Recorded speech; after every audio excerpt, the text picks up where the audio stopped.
नमो अरिहंताड़म नमो सिद्धाड़म नमो आर्याड़म नमो वज्जायाड़म नमो लोये सभ्य साहुड़म। मंगलम भगवान वीरो मंगलम गौतमो गणी मंगलम कुंद कुंदाद्यो जैन धर्मोस्तु मंगलम। सर्व मंगल मांगल्यम सर्व कल्याण कारकम प्रधानम सर्वधर्माणाम जैनम जयतु शासनम। मंगल में मंगल करण बीत राग विज्ञान नमो ताई जाते भय अरहंतादि महान। करि मंगल करि हो महा ग्रंथ करन को काज जाते मिले समाज सब पावे निज पद राज।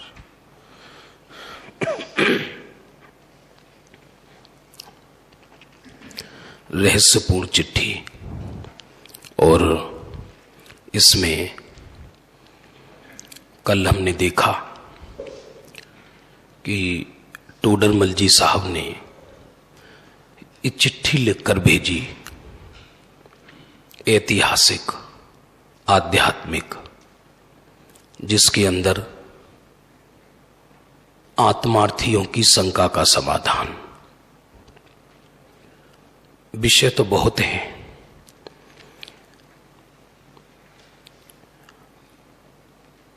अब इसमें एक अलग अलग पॉइंट है।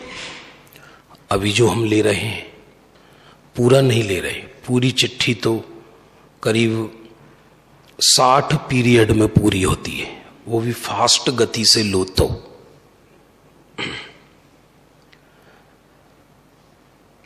एक प्रश्न है इसके अंदर जिसका समाधान टोडरमल जी साहब ने दिया कि सम्यक दृष्टि जितना कुछ जानता है उसका सर्व जानना सम्यक ज्ञान है।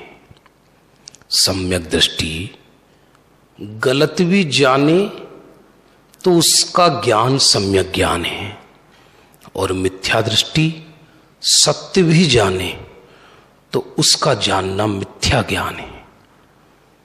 प्रश्न समझ में आया नहीं आया? ऐसा कैसे भाई, ये तो पक्षपात है, ऐसा कैसे संभव है? यदि सम्यक दृष्टि रस्सी को सर्प कहे तो भी उसका जानना सम्यक ज्ञान है, और मिथ्या दृष्टि रस्सी को रस्सी कहे तो भी उसका जानना मिथ्या ज्ञान है। ये थर्ड पैरा में इसका निर्णय, एक एक इस चिट्ठी के एक एक अंश में एक एक आगम गर्भित है, जिसपे ज्ञानियों ने बहुत लंबी चर्चाएं करी हैं। ऐसा कैसे संभव है, वो इसके अंदर समाधान किया।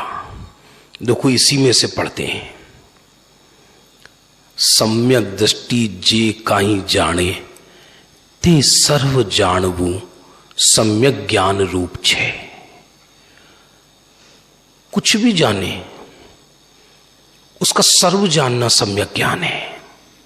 ऐसा कैसे? क्योंकि उसकी ऐसा भी हो सकता है कि कोई सम्यक दृष्टि अंगूठा टेक हो और 7 तत्व के नाम भी ना आते हों, उपदेश देना भी नहीं आता हो। जरूरी नहीं है कोई सम्यक दृष्टि का वक्ता होना, जरूरी नहीं है प्रत्येक सम्यक दृष्टि वक्ता ही हो, यह कोई जरूरी नहीं है।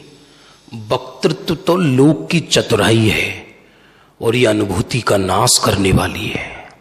सत्य पूछा जाए तो ये गणधर की गद्दी है, ये बहुत खतरनाक है। इसमें कोई दम नहीं है जरा भी। लेकिन एक अक्षर नहीं जानता हो, और ज्ञानी जो कुछ कहे उसका जानना सर्व सम्यक ज्ञान है। और मिथ्या दृष्टि सत्य घटना को सत्य भी कहे तो उसका जानना मिथ्या ज्ञान है। ऐसा क्यों? इसका ऑपरेशन टोडरमल जी ने किया इस बात का। इस साइकोलॉजिकल भी है। जैसे जैन दर्शन में अध्यात्म में जानना प्रयोजन नहीं है, सुख प्रयोजन है। क्या बोला? पहले समझिए बात को। क्या कहा भैया? जैन दर्शन में जानना प्रयोजन नहीं है, सुख प्रयोजन है हमारा। प्रथम तो ये समझो, किसने क्या जाना, कीमत इसकी नहीं है। जानकर सुख सिद्ध हुआ या नहीं हुआ, कीमत इसकी है। तो मिथ्या दृष्टि घटनाओं को सत्य जानता है, मेरू को मेरू पर्वत कहता है, रस्सी को रस्सी कहता है, शरीर को शरीर कहता है, लेकिन उसके अभिप्राय में परद्रव्य में सुख बुद्धि पड़ी रहती है। मेरे भैया समझ में आ रहा है, नहीं आ रहा है? जैसे एक बालक है और वो बालक से पूछा जाए किसी स्त्री के विषय में, ये कौन है? छोटा बालक है 2-4 वर्ष का, और वो कह दे ये मेरी बीवी है, मेरी पत्नी है, तो उसको कितना कर्म बंध होगा बताइए आप? क्योंकि वो इनोसेंट है, उसके अभिप्राय में खोट नहीं है, तो वो असत्य बोलते हुए भी कर्म बंधन का भागीदार नहीं है। और एक दुष्चरित्र जिसके अभिप्राय में कुशील है, उससे ये पूछा जाए कि ये कौन है, वो कहे कि ये मेरी बहन है, तो भी उसके अभिप्राय में कुशील होने के कारण सत्य बोलते हुए भी उसे सत्य का सुख मिलने वाला नहीं है। कुछ समझ में आया, नहीं आया? बस यही ऑपरेशन टोडरमल जी ने यहां किया कि ज्ञानी का सर्व जानना सम्यक ज्ञान है और मिथ्या दृष्टि का सर्व जानना मिथ्या ज्ञान है। बहुत अच्छा आगे इसमें निरूपण किया है, बहुत सुंदर, समझने जैसा है। एक डॉक्टर से पूछा गया कि तुम देह के विषय में कुछ जानते हो? तो डॉक्टर कहता है हां जानते हैं। क्या जानते हो? कि इसमें इतनी हड्डियां हैं, इसमें किडनी है, 2 आंतें हैं हमारी, इतना इसमें पानी है, इतना इसमें रक्त है, इतनी हड्डियां हैं, इतनी नसें हैं, पूरा बताया।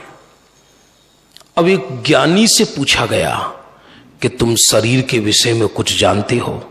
बोले हां जानते हैं। क्या जानते हो? कि इसमें परमाणु मात्र भी मेरा नहीं है।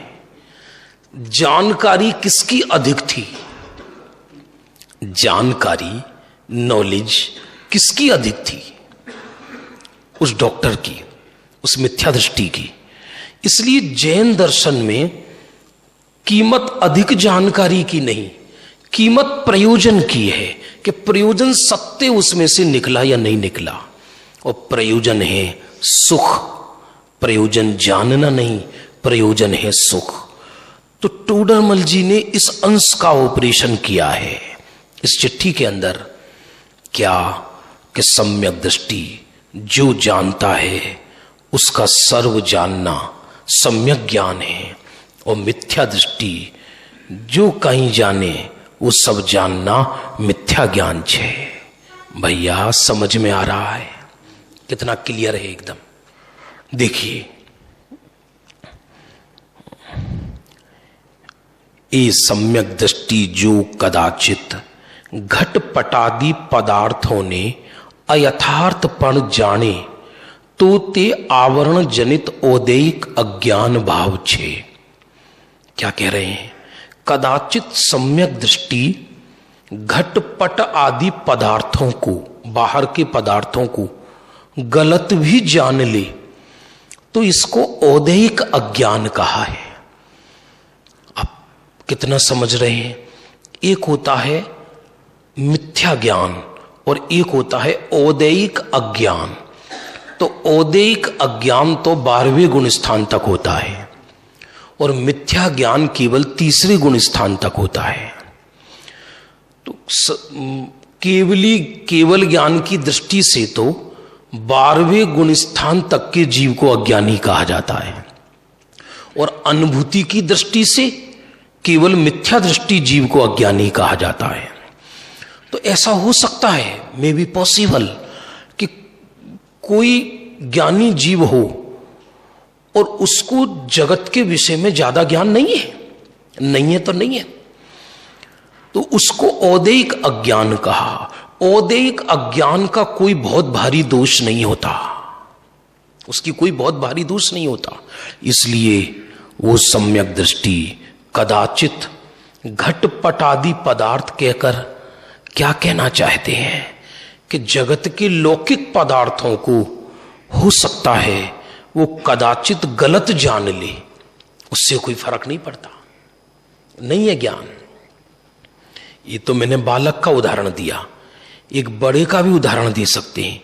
कोई शीलवान पुरुष भ्रम से किसी पराई स्त्री को पीछे से ये कह दे कि ये सुनिए अपनी पत्नी समझकर, तो उसकी जानकारी गलत होने पर भी उसका अभिप्राय खोटा ना होने के कारण उसको बंध का, कर्म का बंध नहीं है। जिस पदार्थ के विषय में नहीं जानता, कीमत नहीं जानने की नहीं, कीमत गलत जानने की है। इसलिए कुछ भी ना जाना जाए ये खतरनाक नहीं, लेकिन गलत जाना जाए ये खतरनाक है। गलत जानकारी बहुत खतरनाक है। सिंह, नेवला, पशु, इनको सम्यक दर्शन हुआ। पार्श्वनाथ को हाथी की पर्याय में सम्यक दर्शन हुआ। भगवान महावीर को सिंह की पर्याय में सम्यक दर्शन हुआ। बताओ, इन पशुओं ने अपने मुख से कितनी बार आत्मा कहा? एक भी बार नहीं, क्योंकि वो आत्मा शब्द ही नहीं जानते। लेकिन इसके बाद भी उनको आत्मा की अनुभूति है निरंतर। 7 तत्व के नाम भी नहीं जानते, उनको कोई चतुराई नहीं है, उनको वो कुछ नहीं जानते। इसलिए गुरुदेव तो एक भाषा वो कहते थे, 8 वर्ष की कन्या को सम्यक दर्शन हो सकता है।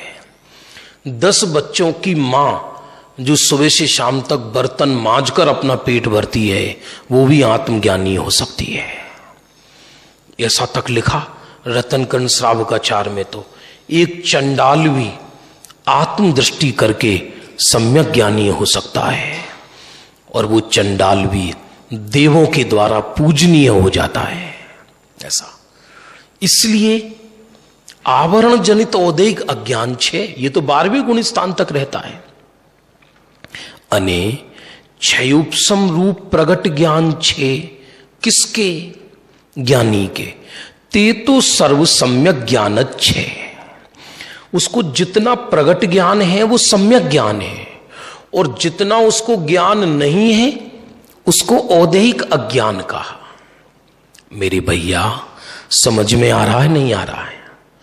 इसलिए उसको यदि लौकिक जानकारी उससे पूछा जाए मेरू पर्वत कितना ऊंचा है, और उसका ज्यादा अध्ययन नहीं है कर्णानी योग का, और वो कहे 1000 योजन ऊंचा है, तुम के मिथ्या दृष्टि 6, 1,00,000 योजन है और 1000 योजन बोलते हैं। बोले नहीं, क्योंकि घट पटादि पदार्थों को कदाचित गलत भी जाने तो भी वो सम्यक ज्ञानी है। क्यों? क्योंकि वो प्रयोजन गलत नहीं साधता। प्रयोजन आगे बताएंगे, देखना। केम के जाणवामय पदार्थों ने विपरीत रूपे साधतु नथी। फिर से पढ़ेंगे। केम के जाणवामा पदार्थों ने विपरीत रूपे साधतु नथी। कौन? ज्ञानी। अज्ञानी बहुत जानता हुआ भी विपरीत रूप साधता है पदार्थों को। ये पदार्थों को विपरीत रूप साधना क्या कहलाता है? कि अज्ञानी के चित्त में 3 तरह की विपरीतताएं होती हैं, जिसको ग्रंथों में, इसी ग्रंथ में आगे आया है। कारण विपर्य, स्वरूप विपर्य, भेदा भेद विपर्य। क्या कहा? कारण विपर्य, स्वरूप विपर्य, भेदा भेद विपर्य। तो अज्ञानी जब भी किसी पदार्थ को जानता है तो तीन विपरीतताओं में से कोई ना कोई विपरीतता लिए हुए जानता है। जैसे उसने घड़ा देखा और घड़े को घड़ा जान रहा है, लेकिन साथ में ये जान रहा है ये घड़ा है और ये कुम्हार ने बनाया है। तो कारण विपर्य हो गया, क्योंकि निमित्त को कर्ता मान लिया। सच पूछा जाए, घड़े का कर्ता मिट्टी है या घड़े का कर्ता कुम्हार है? मिट्टी स्वयं घड़े रूप परिणमित हुई। बड़ा अद्भुत शासन है ये, अद्भुत शासन। यदि कुम्हार घड़ा बना सकता हो तो पत्थर में से भी बना दे, फिर मिट्टी में से ही क्यों बनाता है? स्वरूप विपर्य, वो अनंत परमाणुओं को एक पदार्थ मान रहा है। और भेदा भेद विपर्य माने उसे सुख का कारण मानना है। इससे ठंडा पानी मिलता है और इससे आत्मा सुखी होती है। तो पदार्थ को अज्ञानी सत्य जानकर भी, उसकी लौकिक जानकारी सत्य होने पर भी उसमें से प्रयोजन गलत साधता है। और ज्ञानी जानकारी कदाचित असत्य होने पर भी उसमें से प्रयोजन सही साधता है। इसलिए ज्ञानी का सर्व जानना सम्यक ज्ञान है। अब ज्ञानी ने घड़े को कदाचित कुछ और कह दिया, घड़ा नहीं कहा, झारी कह दिया या गिलास कह दिया या कुछ और कह दिया, सुराई कह दी घड़े को।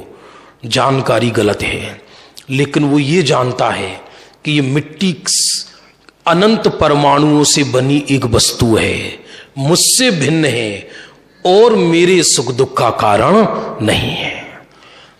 तो जानकारी कदाचित असत्य होने पर भी ज्ञानी ने प्रयोजन सही साधा और अज्ञानी की जानकारी सत्य होने पर भी उसने प्रयोजन गलत साधा।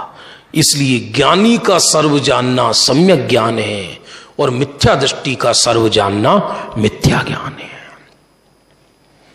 ख्याल आ रहा है? नहीं आ रहा है? एक एक चीज का बहुत भारी ऑपरेशन किया टोडरमल जी ने। देखो, केम के जाणवा में पदार्थों ने विपरीत रूपे साधतु नथी। कौन? ज्ञानी। माटे ते सम्यक ज्ञान केवल ज्ञान नो अंश छे। इसलिए ज्ञानी के उस श्रुत ज्ञान को केवल ज्ञान का अंश कहा है। ये ज्ञान बढ़ते बढ़ते केवल ज्ञान रूप हो जाता है। यही ज्ञान बढ़ते बढ़ते केवल ज्ञान रूप हो जाता है। केवली के केवल ज्ञान और हमारे ज्ञान में क्या अंतर है? सामान्य विशेष का अंतर है। ज्ञानी का जो सम्यक ज्ञान है वो ये जान रहा है मैं एक शुद्धात्म तत्व हूं, बाकी विश्व की कोई पदार्थ मेरे नहीं, मुझसे भिन्न पदार्थ हैं। और केवली का केवल ज्ञान क्या जान रहा है?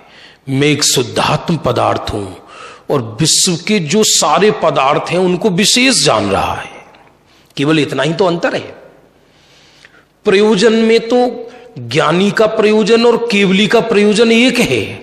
इसलिए ज्ञानी के ज्ञान को केवल ज्ञान का अंश कहा। कठिन लग रहा है क्या? बहुत सरल है ना एकदम। यहीं बैठे बैठे केवल ज्ञान हो जाए। अभी ये कोई आश्चर्यकारी बात नहीं है, ये इतनी कठिन नहीं है। यदि ये कठिन होता विषय तो शेर को सम्यक दर्शन नहीं होता। उनके पास तो कोई साधन नहीं था, सब विपरीतताएं थीं, तो भी वन जंगलों में आत्मदृष्टि करके पशुओं ने अपना आत्म कल्याण कर लिया। यहां तो सर्व साधन विराजमान है। देव है, गुरु है, धर्म है, जिनवाणी है, सत्य का श्रवण है। इस सब कुछ होने पर भी हम आत्मदृष्टि क्यों नहीं कर सकते? कर सकते हैं ना, क्योंकि आत्मदृष्टि करने के लिए दो चीज चाहिए, आत्मा और दृष्टि। आत्मा हम स्वयं हैं और दृष्टि भी हमारे पास ही है। मैं जो फीलिंग कर रहा हूं, जो मेरा उपयोग बाहर लगा है, वही तो दृष्टि है। उसी दृष्टि को तो अंदर लगाना है और क्या करना है। दृष्टि भी यही है, दृश्य भी यही है। बस अंतर इतना है कि उस दृष्टि को जगत की महिमा है। जिस समय दृष्टि को स्वरूप की महिमा आएगी, उसी समय दृष्टि बाहर से घूमकर अंदर आ जाएगी। ये किस चीज का निरूपण चल रहा है? जल्दी बोलो। ये ज्ञानी का सर्व जानना सम्यक ज्ञान छे और अज्ञानी का सर्व जानना मिथ्या ज्ञान छे। भले ही ज्ञानी की जानकारी असत्य हो, लौकिक, और ज्ञानी की अज्ञानी की बहुत अधिक हो, तो भी अज्ञानी का सर्व जानना मिथ्या ज्ञान है। क्योंकि सुख का प्रयोजन सिद्ध नहीं होता, भेद ज्ञान का प्रयोजन सिद्ध नहीं होता उससे। जे थोडूक मेघ पटल बिले थता, जे काई प्रकाश प्रगटे छे, ते सर्व प्रकाशनो अंश छे। जैसे मेघ पटल हटा तो सूर्य में से किरण निकली, तो वो सर्व प्रकाश का अंश है। उसी तरह ज्ञानी के जो अनुभूति पूर्वक ज्ञान प्रकट हुआ, वो संपूर्ण ज्ञान का ही अंश है। वही ज्ञान धीरे धीरे बढ़कर क्या होगा? केवल ज्ञान होगा। अभी तो इन बातों पर ही विश्वास नहीं हो हमें कि मैं आत्मा हूं, तो फिर ये विषय लेने का कोई प्रयोजन ही नहीं रहे। पहले तो यही पता रहना चाहिए, मैं संजय कुमार नहीं हूं, मैं वक्ता नहीं हूं, मैं श्रोता नहीं हूं, मैं ज्ञान और आनंद से बना एक पारमार्थिक पदार्थ हूं। जैसे जगत के अन्य पदार्थ होते हैं, इसकी फीलिंग होनी चाहिए, इसकी साधना होनी चाहिए। ग्रंथों में आता है ना कि तीर्थ पे आकर आराधना करो, तो व्हाट इज आराधना? क्या करें आराधना? आराधना क्या करें? पूजन कर ली, पाठ कर ली, भक्ति कर ली, ये तो समझ लो कमजोरी की आराधना है। ये तो मन बहलाने वाली बात है। सत्य बात तो यह है, असली आराधना क्या है कि जहां ये निरंतर फीलिंग चलती रहे कि मैं ज्ञान स्वरूप हूं, ज्ञान स्वरूप हूं, उसकी भाव भासना, ऊपरी ज्ञान में नहीं, उसकी फीलिंग। जैसे ये कहा जाए शक्कर, ये शब्द बोला जाए, तो शक्कर शब्द सुनते ही शक्कर की भाव भासना होती है या नहीं? बताओ। तुरंत अपने को मालूम पड़ता है। जैसे गुजराती में पूरण पूरी बहुत प्रसिद्ध है, और किसी को बोला जाए पूरण पूरी और आम बोला जाए तो उसको तुरंत उसकी रोम रोम खिल जाएगा, क्योंकि उसकी भाव भासना है। ऐसे आत्मा शब्द बोला जाए तो लौकिक व्यंजन का नाम सुनते ही अंदर से ज्ञान खिलता है। वैसे ही आत्मा शब्द सुनते ही वैसी भाव भासना होती है, नहीं होती है? यदि नहीं होती तो इसका मतलब हमें आत्मा का डिसीजन नहीं है। मैं आत्मा हूं, ये डिसीजन नहीं है इस जीव को। बहुत इसलिए केवल आराधना का अंतर है। 16 कारण भावना में आता है ना, अवीक्षण ज्ञानोपयोग। जिसका अवीक्षण ज्ञानोपयोग हो वो जीव तीर्थंकर बनता है। और अवीक्षण ज्ञानोपयोग का अर्थ ये पुस्तक पढ़ना नहीं, अहिर्निश 24 घंटे स्वप्न में भी जिसको ये विस्मृति ना हो कि मैं आत्मा हूं। रात्रि में आप सो रहे हैं और सोते समय कोई आपको नॉकएट करे और आपका नाम लेकर पूरा पुकारे संजय कुमार, तो तत्काल भागता है। क्यों? क्योंकि मोहियों ने इस देह का नाम संजय कुमार रखा और इसमें इतनी तन्मयता है कि इसका नाम सुनते ही उठ खड़ा हो। तो जितनी तन्मयता इस देह में है और वो जो रियल में चैतन्य पदार्थ हूं, आत्म तत्व, उसके प्रति मैं इतना सजग हूं क्या?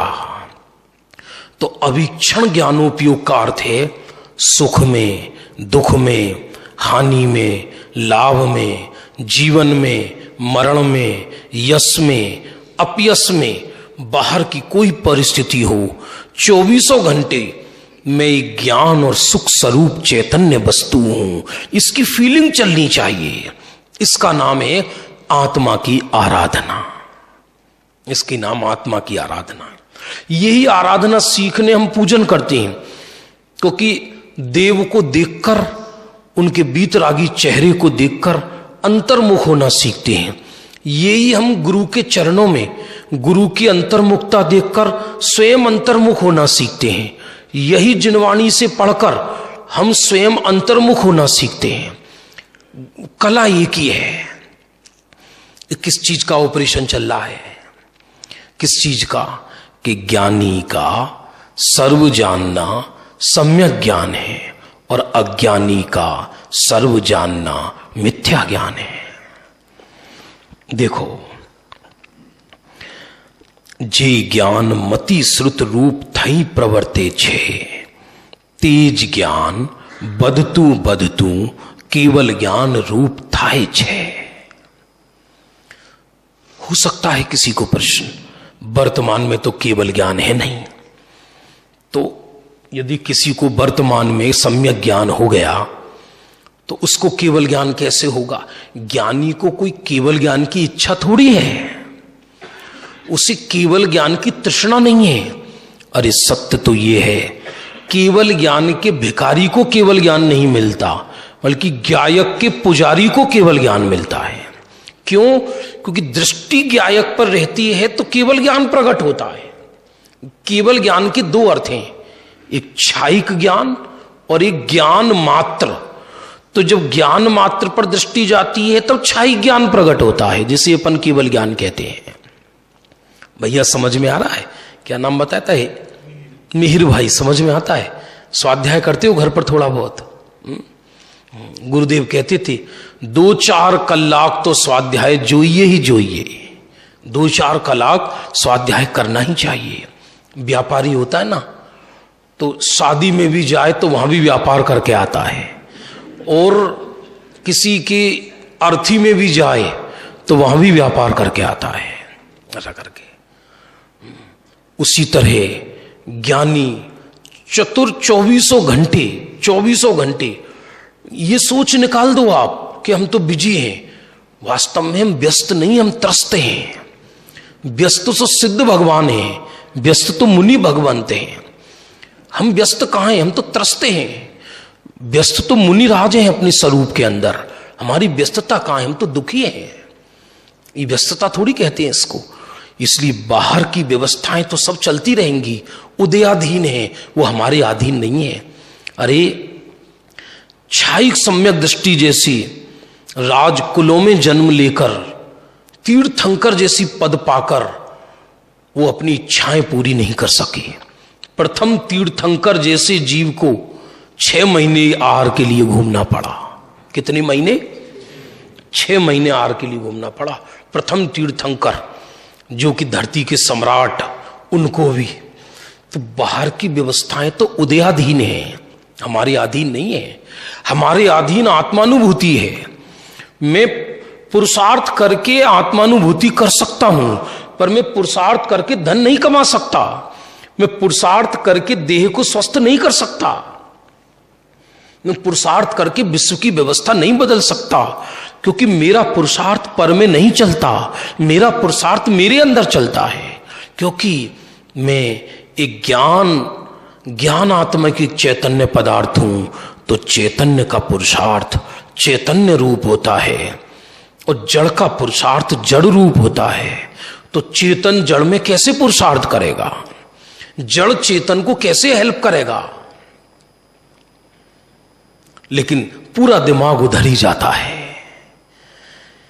इधर बहुत शांतमयी जगह है, यहीं बिल्कुल व्यक्ति जितने दिन के लिए भी आए, आराधना के सिवा कोई दूसरा भाव नहीं आना चाहिए, कोई दूसरा विकल्प नहीं उत्पन्न होना चाहिए। બધતું કેવલ જ્ઞાન રૂપ થાય છે, તેથી सम्यक ज्ञाननी अपेक्षाओं तो जाति एक छे। किसकी जाति? चौथे गुण स्थानवर्ती का ज्ञान और केवल ज्ञानी का ज्ञान की जाति एक है। Quality is equal but quantity is differ. Quality चौथे गुण स्थानवर्ती के ज्ञान की और 14वें गुण स्थान 13वें 14वें गुण स्थानवर्ती अरहंतों के ज्ञान की क्वालिटी का मतलब दोनों सम्यक ज्ञान अच्छे हैं।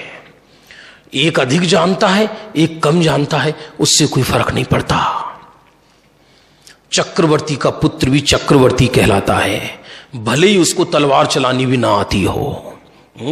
उसी तरह सम्यक ज्ञानी के हृदय से निकला हुआ बिंदु सम्यक ज्ञान भी केवल ज्ञान कहलाता है, भले ही वो पर को बिल्कुल नहीं जानता हो, क्योंकि उसकी जाति एक है। जैसे चक्रवर्ती से उत्पन्न है ना वो, इसलिए चक्रवर्ती कहलाता है। डॉक्टर के पुत्र को भी लोक में डॉक्टर कह देते हैं, एक डॉक्टर साहब इधर आओ, ऐसा बोल देते हैं ना। उसी तरह सम्यक ज्ञानी जीव की जाति चेंज हो जाती है। लोक में ये कितना मिश्रित आश्चर्य है, जगत में हर चीज ग्रुप में रहती है। आप समझते हैं? ग्रुप का मतलब दुनिया में जो पुद्गल पदार्थ हैं ये धरती पे ग्रुप में रहेंगे। सारा पानी सागर में, सारे काले साउथ में, सारे गोरे यूके में, सारा कोयला बिहार में, हर चीज ग्रुप में रहती है। ये नियम है। कचरा कचरे को खींचता है, सोना सोने को खींचता है, ज्ञानी ज्ञानी को खींचते हैं और केवली केवली को खींचते हैं। आप देखो, आप कहीं कचरा का ढेर डाल दो अपने घर के आगे तो शाम तक ढेर बन जाएगा। कचरा कचरे को खींचता है। हर चीज ग्रुप में रहती है। आपने एक पृथ्वी का सिद्धांत सुना होगा, गुरुत्वाकर्षण का, जो न्यूटन का सिद्धांत था। तो गुरुत्वाकर्षण माने क्या होता है? गुरु आकर्षण, भारी चीज हल्की चीज को अपनी तरफ खींचती है।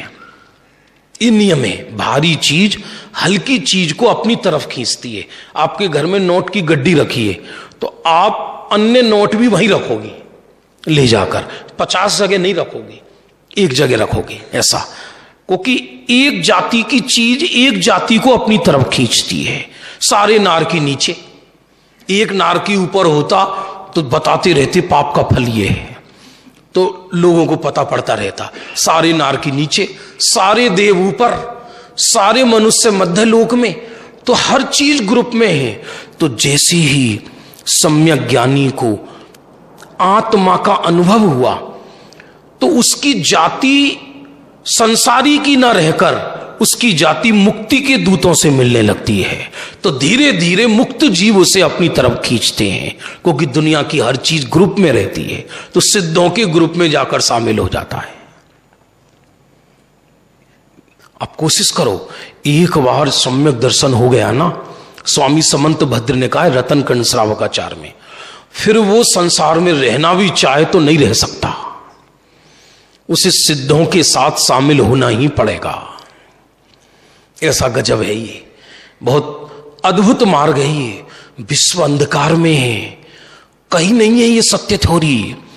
ये आधुनिक विज्ञान के पास नहीं है सत्य। पूरा विश्व अंधी दौड़ दौड़ रहा है। वहां सुख नहीं है, वहां तृष्णा है, सुख का भ्रम है। कीमत दौड़ की नहीं है कि हम कितना तेजी से दौड़ रहे हैं, कीमत उसकी है कि जिस पथ पर दौड़ रहे हैं वो जाता कहां है। एक व्यक्ति ने सारी रात नाव चलाई, चलाता रहा खूब तेजी से, और चलाते चलाते आंख लग गई, लेकिन हाथ चल रहा था।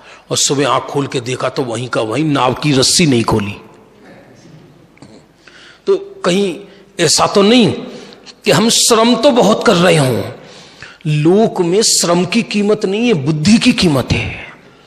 ये मुक्ति कॉमन सेंस से होती है, और कॉमन सेंस स्कूलों में नहीं मिलता। कॉमन सेंस समझते हैं?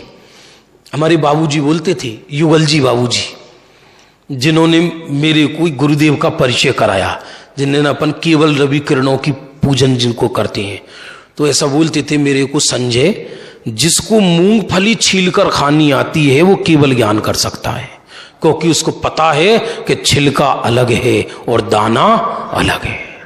बस वो बाहर का ज्ञान कि दाना अलग है छिलका अलग है, ये अंदर लगाना है। दाना तो मैं शुद्धात्मा हूं, त्रिकाली ध्रुव कूटस्थ पदार्थ, और बाकी जितनी पैकिंग है वो छिलका है।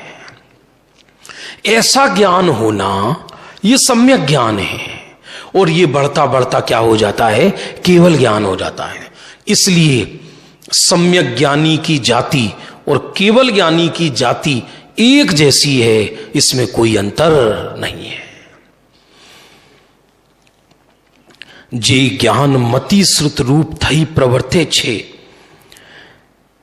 तेज ज्ञान बदतु बदतु केवल ज्ञान रूप थाय छे, तेथी सम्यक ज्ञाननी अपेक्षाओ तो जाति एक छे। अब आगे इसमें एक विषय और बहुत सुंदर आ रहा है। प्रत्येक पहरा में अलग अलग मार्ग खोला है।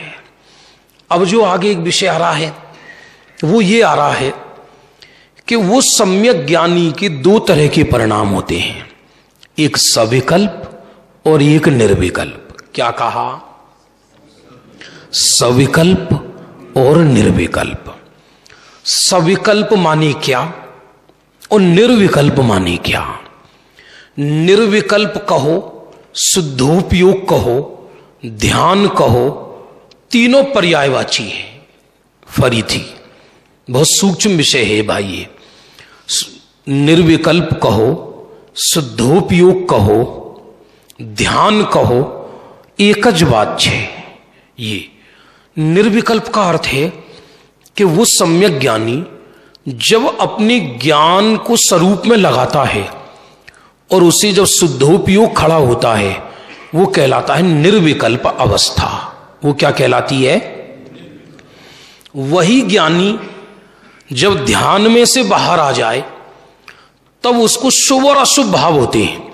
ज्ञानी को भी अशुभ भाव हो सकते हैं, क्योंकि अशुभ भाव की सत्ता 5वें गुण स्थान तक है और शुभ भाव की सत्ता 10वें गुण स्थान तक है। इसलिए कोई ये माने कि ज्ञानी को अशुभ भाव नहीं होते, एम न थी। अशुभ शुभाशुभ भाव तो होते हैं, लेकिन शुभाशुभ भावों में उसका एकत्व नहीं है। होते हैं, होना चीज अलग है, उसका उसमें एकत्व नहीं है। तो जब ज्ञानी को बाहर में उपयोग पूर्वक, बुद्धि पूर्वक शुभ और अशुभ भाव होते हैं, ऐसी दशा को सविकल्प अवस्था कहा। क्या कहा? और जिस समय ज्ञानी स्वरूप का ध्यान करते हैं, स्वरूप का अनुभव करते, ध्यान का मतलब ध्यान का प्रयत्न नहीं, जिस समय उस आत्मा को पीते हैं तन में होकर, सुख को पीते हैं, उस आनंद को पीते हैं ध्यान के काल में, वो कहलाती है निर्विकल्प अवस्था। ध्यान रखना, 7वें गुण स्थान से तो नियम से निर्विकल्प अवस्था ही रहती है। इससे ऊपर 7वें गुण, 7वें, 8वें, 9वें, 10वें, 11वें, 12वें, 13वें, 14वें तक निर्विकल्प अवस्था ही है। लेकिन छठा भी सविकल्प अवस्था वाला कहलाता है। और 5वें गुण स्थान में भी दोनों तरह के परिणाम होते हैं, सविकल्प भी निर्विकल्प भी। और चौथे गुण स्थान में भी दोनों तरह के परिणाम होते हैं, सविकल्प भी और निर्विकल्प भी। कठिन लग रहा है क्या? चेहरे से लग रहा है थोड़ा। जिनका थोड़ा अभ्यास है उन्हें समझ में आता होगा कि थोड़ा बिना अभ्यास किए समझ में नहीं आएगा। बस इतना करना है आपको, आधा घंटा अखबार कम पढ़ना है, उसकी जगह ये पढ़ना है जिनवाणी। तो यहां क्या कहते हैं, ये प्रश्न सबको है। अब कृपालु देव जौहरी का काम करते थे दुकान पे, अपने गुरुदेव भी दुकान पर बैठते थे पहले। ज्ञानी को भी आहार का परिणाम आता है और कदाचित ज्ञानी को भी विवाह का परिणाम आ सकता है, ये भी हो सकता है। और किसी ज्ञानी को हो सकता है एक भी विवाह का परिणाम ना आए। तो शुभ और अशुभ भाव होना अलग चीज है और आत्मा की प्रतीति होना अलग चीज है। अब तीन चीजें जरा बिल्कुल नजर आप फेरना नहीं, समझना। एक तो शुभ अशुभ भाव, एक आत्मा की प्रतीति और एक शुद्धोपयोग। तीन चीजें फिर से देखना, और तीनों ज्ञानी के होती हैं, तीनों ज्ञानी के। फिर से आत्मा की प्रतीति, तो प्रतीति किस गुण की पर्याय है? जल्दी बोलो। श्रद्धा गुण की। Very good. तो जब ज्ञानी को सम्यक दर्शन हो गया तो प्रतीति तो उसकी सम्यक हो गई, तो 24 घंटे उसको यही प्रतीति रहती है कि मैं आत्मा हूं। यदि कोई करोड़पति घर का लड़का नाट्य मंच पर हरिश्चंद्र का रोल करे और बिल्कुल भिखारी बन गया, शमशान में उसकी बच्ची कोई लाश को फूका जा रहा है, गरीब दीनहीन, और पूरी सभा रो रही है और उसकी पत्नी नीचे बैठी हंस रही है, तो पागल है तू, क्यों हंसती है? तू क्रूर है क्या? तू पत्थर दिल है क्या? देख सामने वाले दृश्य को। बोले मैं क्यों पत्थर दिल होती, मुझे तो पता है कि मेरे पति हैं ये, वो करोड़पति हैं। तो रोल है हरिश्चंद्र का, लेकिन अंदर प्रतीति क्या है कि मैं तो करोड़पति हूं। यदि कोई पुरुष मंच पर स्त्री का रोल करे तो उसे स्त्री की भाव भासना चलती है या पुरुष की भाव भासना चलती है कि मैं तो पुरुष हूं। तो प्रतीति कहलाती है श्रद्धा गुण की पर्याय, और ये जीवन में एक ही बार परिवर्तित होती है, बार बार इसका वो नहीं होता। इसके दो ही परिणाम होते हैं, एक सम्यक और एक मिथ्या। और याद रखना, श्रद्धा गुण में कभी सविकल्प और निर्विकल्प नहीं होता। भैया समझ में आ रहा है? श्रद्धा, ये ज्ञान में सविकल्प और निर्विकल्प होता है, श्रद्धा में कभी सविकल्प निर्विकल्प नहीं होता। श्रद्धा तो निर्विकल्प ही होती है। इसलिए चौथे गुण स्थानवर्ती का सम्यक दर्शन और सिद्धों का सम्यक दर्शन एक जैसा होता है, रंच मात्र में कोई अंतर नहीं है। तो ज्ञानी की प्रतीति तो चाहे वो सुख में हो, दुख में हो, हानि में हो, लाभ में हो, किसी में भी हो, शुभ और अशुभ भाव भी क्यों ना सही, तो भी प्रतीति यही चलती है कि मैं तो शुद्धात्मा हूं। इसी के बल से उसको भोग के काल में भी निर्जरा होती है। ऐसा निर्जरा अधिकार में आया है समय सार में, ज्ञानी के भोग निर्जरा हेतु है। ज्ञानी को भोग के काल में भी निर्जरा होती है और अज्ञानी को त्याग के काल में भी बंद होता है क्योंकि उसको उसकी प्रतीति सम्यक नहीं हुई, उसकी प्रतीति सम्यक नहीं हुई। ये श्रम का मार्ग नहीं है, ये बुद्धि का मार्ग है। एक व्यक्ति बिल्डिंग बनाता है, मजदूर, उसे 500 रुपये रोज मिलते हैं, और एक केवल खड़े होकर ऐसा ऐसा करता है, उसे 50,000 रुपये रोज मिलते हैं। वो कैसा मेहनत तो वो ज्यादा कर रहा है। एक IAS ऑफिसर के कमरे में पानी पिलाता है, उसे 500 रुपये रोज मिलते हैं, और एक केवल एक सिग्नेचर करता है, वो लाखों कमाता है। लोक में भी श्रम की कीमत नहीं, बुद्धि की कीमत है। ऐसे इस मोक्ष मार्ग में कॉमन सेंस से केवल ज्ञान हो जाता है, थोड़ी सी दृष्टि बदलनी है। अब आगे चलिए, ये कहलाई प्रतीति। तो ज्ञानी की प्रतीति तो सम्यक हो गई, दैट्स ऑल। अब आगे बढ़िए। अब उस ज्ञानी के दो तरह के परिणाम हैं, एक सविकल्प और एक निर्विकल्प। तो निर्विकल्प परिणाम माने बीतराग परिणाम, निर्विकल्प माने ध्यान अवस्था। तो ध्यान में तो ज्ञानी 24 घंटे नहीं रहेगा, क्योंकि चौथी और पांचवें गुण स्थान के ध्यान का काल बहुत कम है और ज्ञान का काल ज्यादा है। अंतर मुहूर्त ध्यान में तो केवल ज्ञान हो जाता है। कई लोग ध्यान का अभ्यास करते हैं, वो कहते साहब आज बहुत मेहनत लगी, घंटों, एकदम आंख बंद किया तो उजाला सा नजर आ रहा था, प्रकाश, और मैं ऊपर से नीचे तक पसीना में तरबतर हो गया। तो इसका मतलब यह हुआ कि इसने किसी और चीज को देखा है। अंतर मुहूर्त में तो केवल ज्ञान हो जाए। मुनिराज के शुद्धोपयोग का काल 1.5 सेकंड बताया है कुल। अरे नहीं आया समझ में? मुनिराज के शुद्धोपयोग का काल 1.5 सेकंड, निर्विकल्पता का काल। तो ज्ञानी की निर्विकल्पता का काल बिजली के करंट जैसा है, लेकिन उस अल्प काल में उसे अनंत आनंद की भाव भासना हो जाती है। वो जरा से उसमें, उसको कहा निर्विकल्पता। तो ये नियम है कि चौथा गुण स्थानवर्ती को 6 महीने में एक बार मैक्सिमम शुद्धोपयोग होना ही चाहिए। शुद्धोपयोग का हो या निर्विकल्पता का हो, एक ही बात है। और पंचम गुण स्थानवर्ती को 15 दिन में एक बार निर्विकल्पता होनी ही चाहिए। यदि निर्विकल्पता नहीं होगी तो उसका गुण स्थान गिर जाएगा। और मुनिराज को प्रत्येक अंतर मुहूर्त में सविकल्प निर्विकल्प, सविकल्प निर्विकल्प, जब तक केवल ज्ञान नहीं हो तब तक चलता रहता है। तो अब प्रश्न हुआ कि निर्विकल्प तो समझ में आ गया, माने जो प्रगट ज्ञान था उस स्वरूप में तन्मय हो गया और स्वरूप के आनंद को भोगने लगा, ये कहलाया निर्विकल्प का काल। अब सविकल्प माने क्या?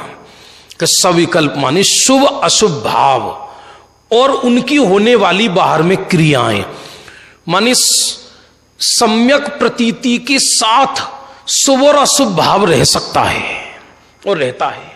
छायिक सम्यक दृष्टि रामचंद्र जी और लक्ष्मण के शरीर को कंधे पे लिए डोल रहे हैं।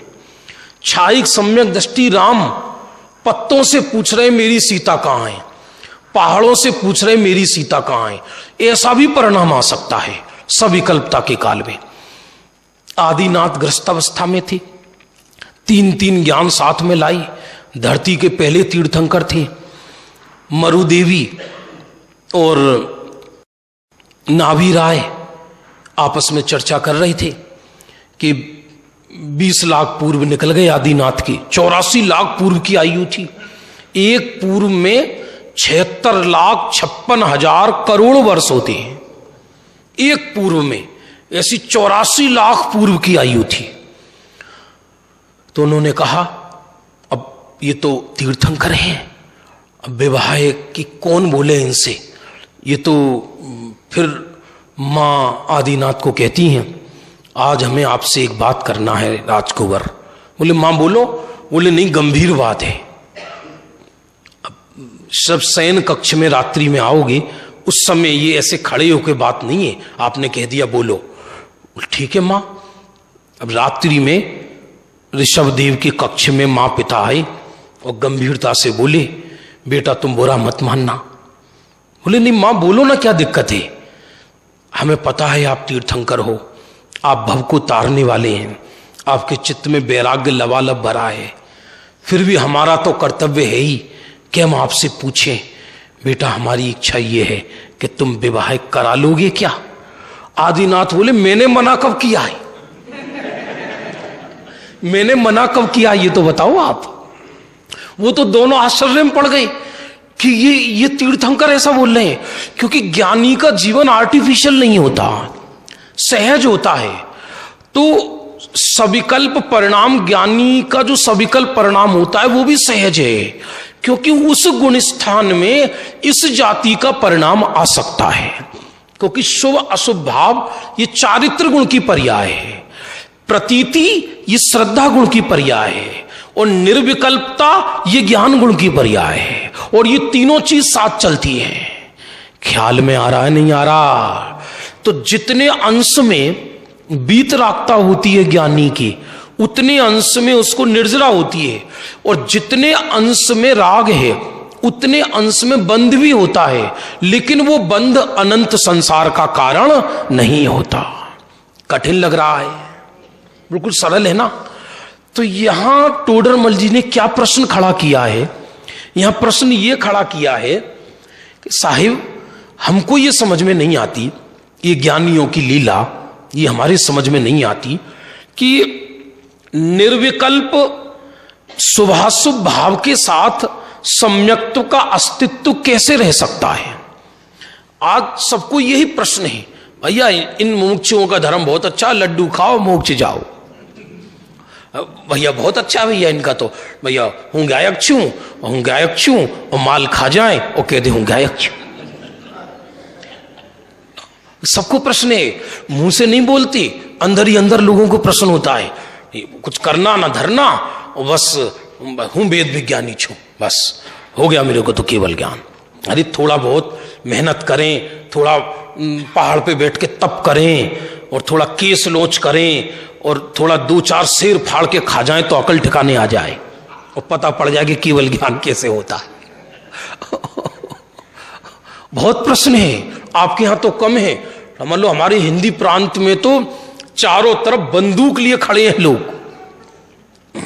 और तीरों की बौछार रहती है प्रश्नों में, प्रश्न के प्रश्न। ऐसा मैं एक बार मुजफ्फरनगर गया था, दिल्ली के पास है, वहां एक बहुत बड़े सेठ जी टोपी वाले मेरे से बोले, ये 14 वर्ष पहली घटना है, ए छोकरे बहुत बड़ी बातें कर रहा है, मुनि बन के दिखा, एक बार केस लॉन्च करके दिखा, तब पता पड़ेगा तेरा सम्यक ज्ञान। मेरे से बोले, हम डर गए एकदम। बहुत बड़ी सेठ थी, नाम उस जमाने की, अभी उनका स्वर्गवास हुआ है, सोने का रथ बनवाया उन्होंने। मैंने कहा बाबूजी ऐसा है कि मैं किसी को दिखाने के लिए तो केस लॉन्च करूंगा नहीं, या किसी को दिखाने के लिए तो मुनि बनूंगा नहीं, केस लॉन्च ही कराना है तो वो तो मैं 1 सेकंड में कर सकता हूं। तो मैंने उसी समय केस उखाड़ के दिखाए उनको, ये लो, वो घबरा कर भाग गए वहां से। ये केस लॉन्च भी अनंत बार किए, पीछे कमंडल भी अनंत बार रखा, लेकिन ये देहाश्रित किया, आत्मलक्षी होकर निर्ग्रंथ नहीं बना ये जीव। योग सार में लिखा है, पीछी ग्रहण से धर्म न धर्म मठ के बास से, ना धर्म मस्तक लुंच से, ना धर्म है उपवास से। बहुत लिखा है, यदि आत्म लक्ष्य हो गया तो वो क्रियाएं धर्म उपचार से कही जाती हैं, और आत्म लक्ष्य नहीं हुआ तो देह का मनोरंजन है, वो देह का परावर्तन है। यहां प्रश्न है, ज्या शुभ अशुभ रूप परिणम तो होए, त्या सम्यक्तनु अस्तित्व केवी रीति होए। प्रश्न समझ में आया नहीं आया? भाई हमें तो आपकी लीला समझ में नहीं आ रही। आप कह रहे हो ज्ञानी के निर्जरा चल रही है, ज्ञानी को केवल ज्ञान का अंश प्रकट हो गया और ये घोड़ी पे बैठ के शादी करने जा रहे हैं। ये तो बात समझ में अपने तो आती नहीं है भैया। ये कैसा धर्म है भाई, ये अपने तो समझ में आती नहीं है। ये शिष्य का प्रश्न है कि शुभ अशुभ परिणाम होए, त्या सम्यक्तनु अस्तित्व केवी रीति होए। अकेले अशुभ परिणाम कह देते तो शुभ परिणाम कह देते तो समझ में आ रहा है, अशुभ परिणाम भी कह रहे हैं। यदि ये कह देते कि शुभ परिणाम के साथ सम्यक्त्व का अस्तित्व कैसे रहता है तो कोई ज्यादा बड़ी बात नहीं थी, क्योंकि पूजन पाठ ये सब शुभ भाव कहलाता है, दया दान ये सब शुभ भाव कहलाता है। आप तो कह रहे हो अशुभ भाव के साथ सम्यक्त्व का अस्तित्व कैसे रह सकता है। चक्रवर्ती 6 खंड जीतने जा रहे हैं, हाथ में चक्र लेकर, सेना को लेकर, और आप कह रहे हो कि सम्यक दृष्टि है, आत्मा की प्रतीति है। तुम पागल बनाओ, कैसी बातें कर रहे हो, ऐसा कैसे संभव है?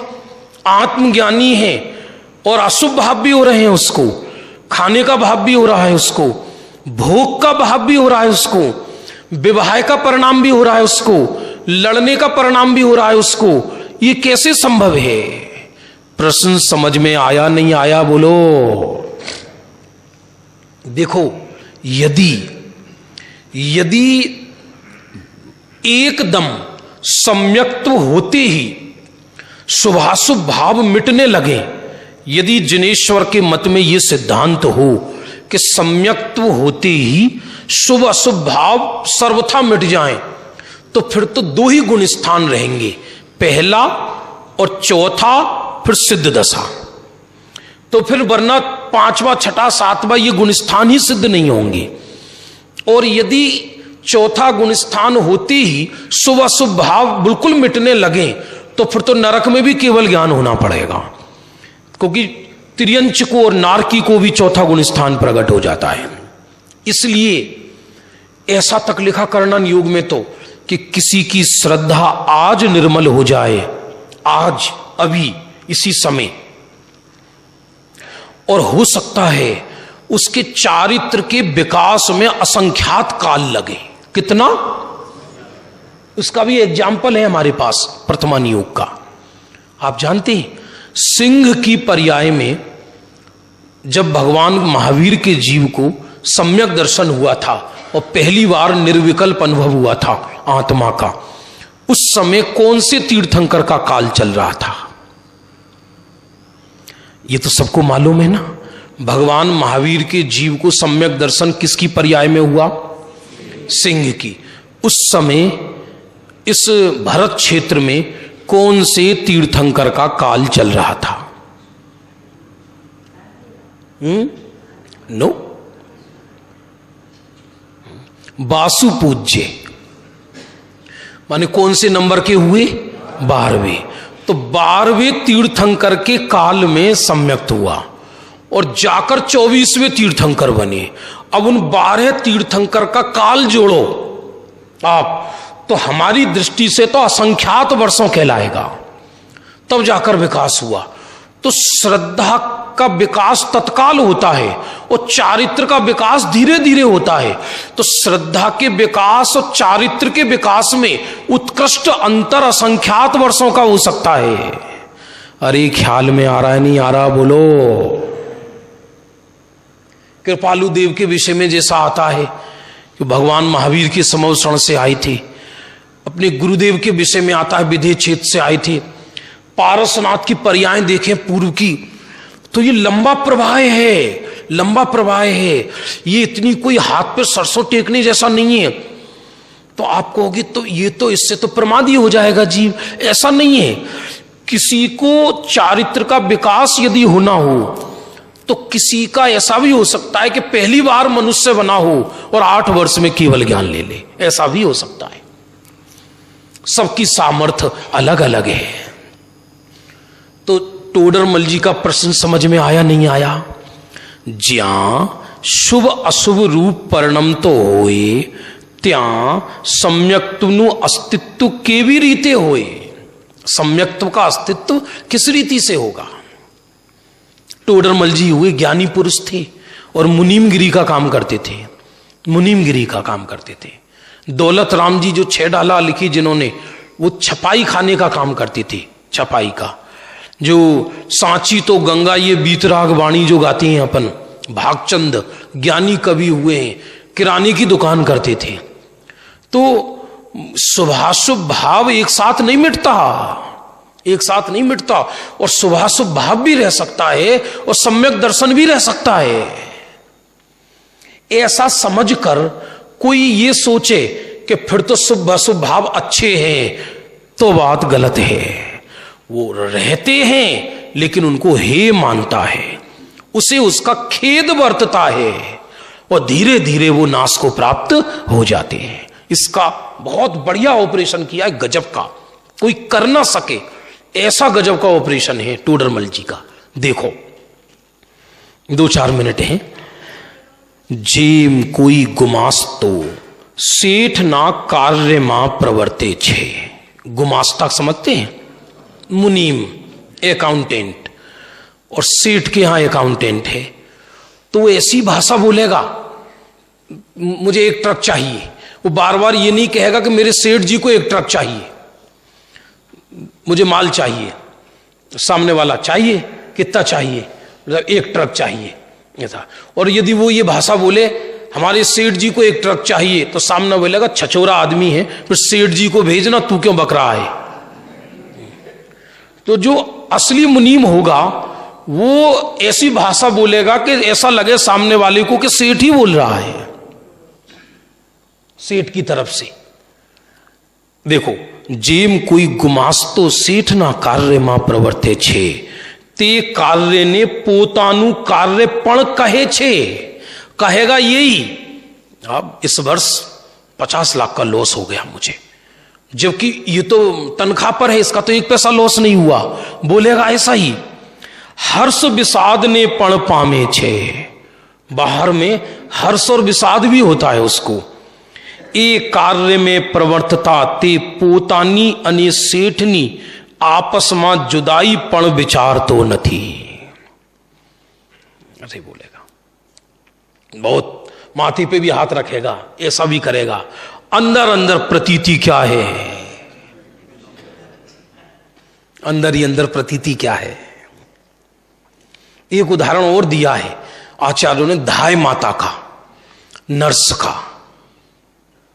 होता ना, बेबी का जन्म हुआ हो, न्यू बॉर्न बेबी, और मां तो मान लो बेहोश हो गई, तो नर्स ही खिला रही है, नर्स उसको ढंग से रख रही है, नर्स उसको प्रेम कर रही है, तो भी अंदर चित्त में क्या है कि ये मेरी संतान नहीं है। गोदी में खिलाती हुई भी उसको ये प्रतीति है ये मेरी नहीं है, और जिसका असली बच्चा है उसके गोदी में नहीं है, और मान लो नर्स के में, और ये बीमार है, दूर से देख रही है, उसके पास नहीं है, फिर भी इसकी प्रतीति क्या है कि ये मेरी है। ये तो जैन दर्शन का कमाल है एकदम। परंतु तेनु एवं अंतरंग श्रद्धान छे का अमारू काम नथी। ज्ञानी भी भाषा तो यही बोलेगा, मुनीम की तरह, बुखार आ गया आज हमको, सब बुखार आ गया। मान लो भोजन बना, सब कैसा बना, सब अच्छा बना है, अच्छा बना है, हे मिथ्या दृष्टि है, कह रहा है अच्छा बना है। ऐसा नहीं होता। एक बाबूजी ने एक व्यंग लिखा है, अभी तो उनका स्वर्गवास हो गया, मिथ्या दृष्टि के ऊपर। वो बहुत स्वाध्याय करता था, उसको बुखार आ गया और डॉक्टर के पास गया। डॉक्टर से कहता मेरी पर्याय को बुखार आ गया।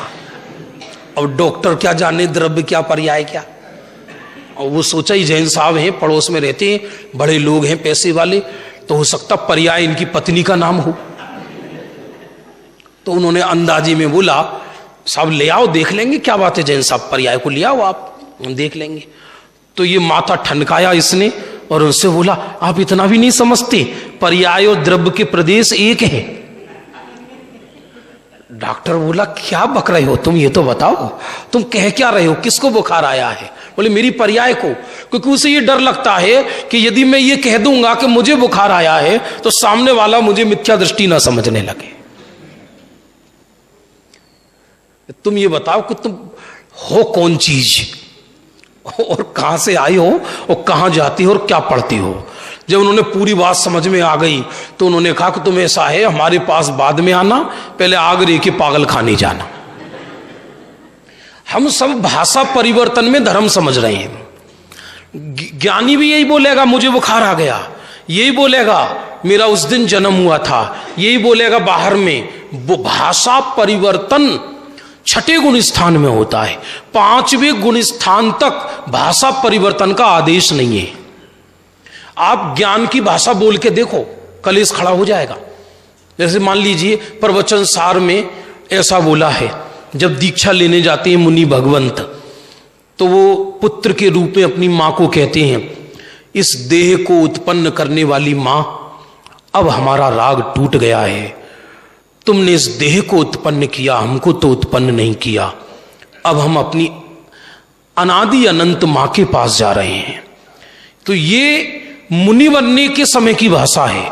अब यही भाषा आप घर में बोल के देखो जरा,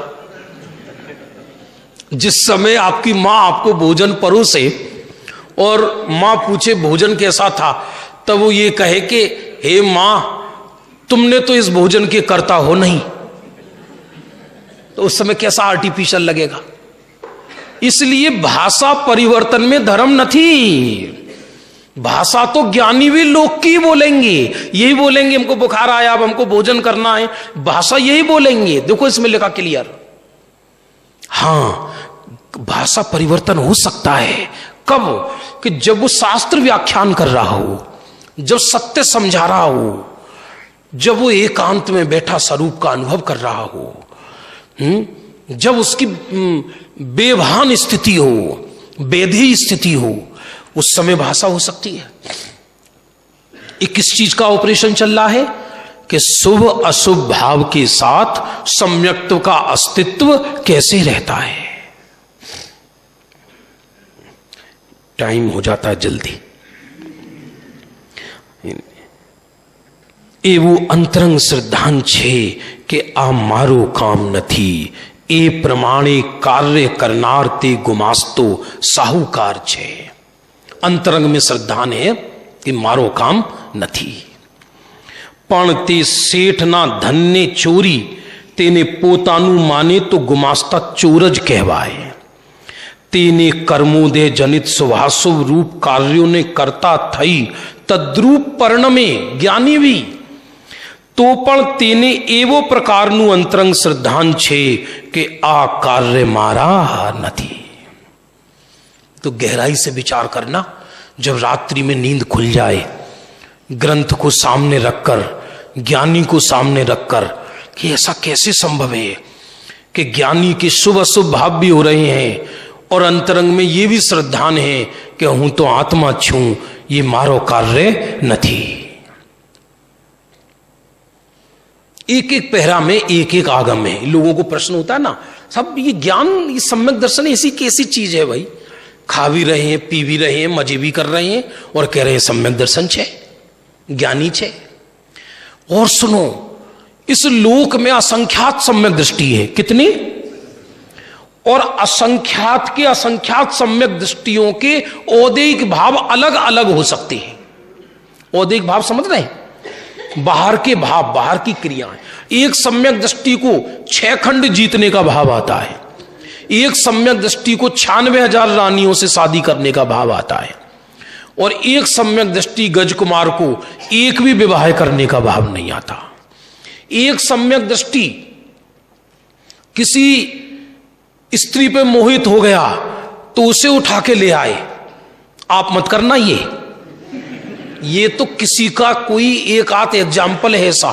और एक सम्यक दृष्टि जम्बू कुमार, जिनकी 4 विवाह हुई और रात्रि में सर्वांग सुंदरी कन्याएं उनके हाथ जोड़कर बैठी हैं उनके सामने कि प्रभु हमें क्या कमी है, कि कमी तुम में नहीं, कमी हम में है।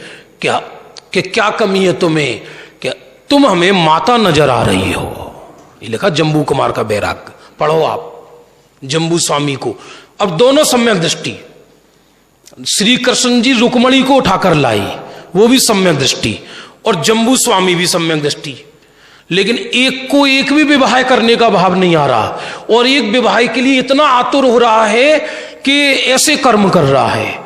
देखो क्यों? क्योंकि शुभाशुभ भाव अलग अलग तरह के ज्ञानियों के हो सकते हैं।